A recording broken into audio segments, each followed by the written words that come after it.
Good morning. Hope you're doing well today. I pray God has richly blessed you. And I pray today for great things to happen in your life.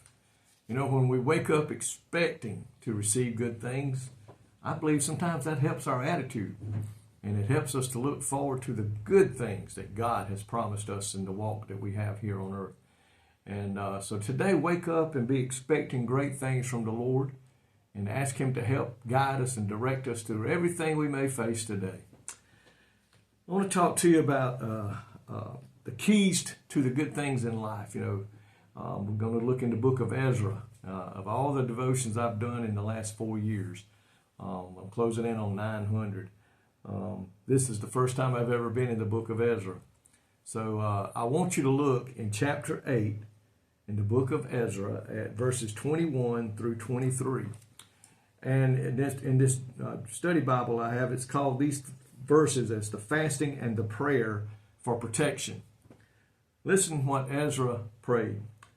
Then I proclaimed a fast there at the river of Hava, that we might humble ourselves before God, to seek Him, to seek from Him the right way for us and our little ones and all of our possessions.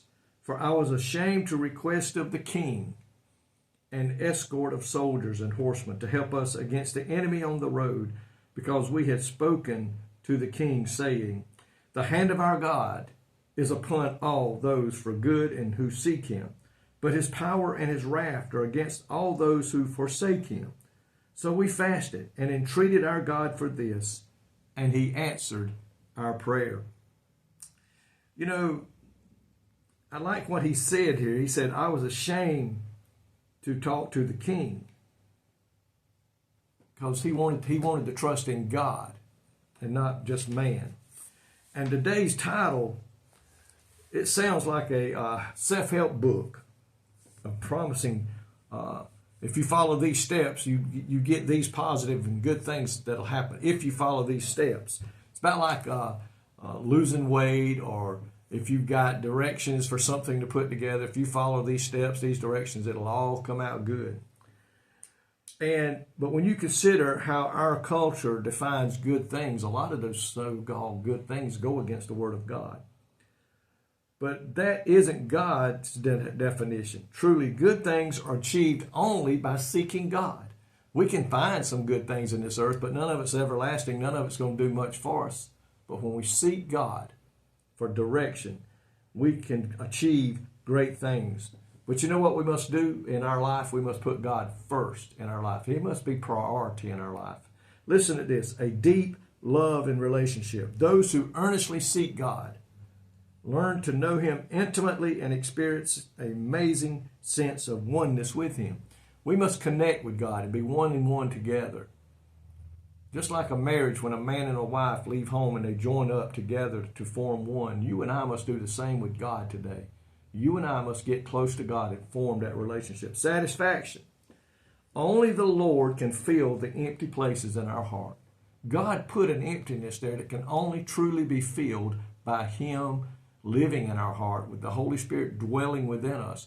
People look every day for something to fill that longing in that heart, and the world has nothing good to put there. Joy. That's what I love about God and seeking Him. It is joy unspeakable and full of glory.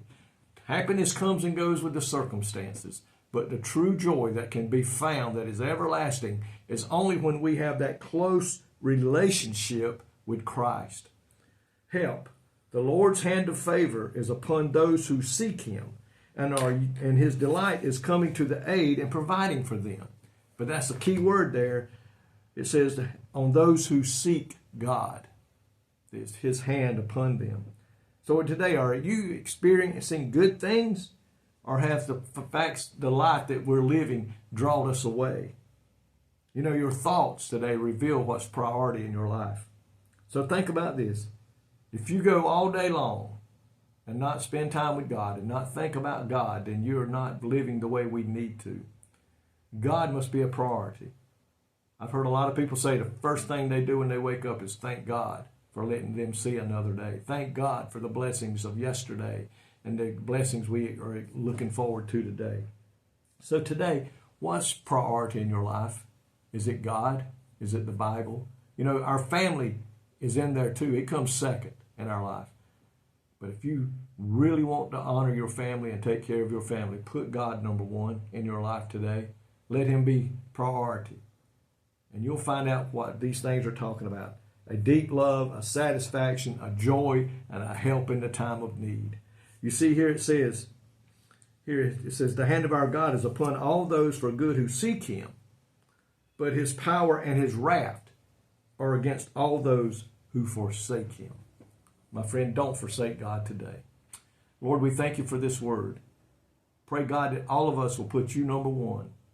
Because if we got you number one in our life, everything else will fall in place. We know that today. And as long as we trust in you, we know you'll be there to help us come what may. Help us today, Lord, to stay focused on you. In Jesus' name, amen. Folks, may God richly bless you today is my prayer.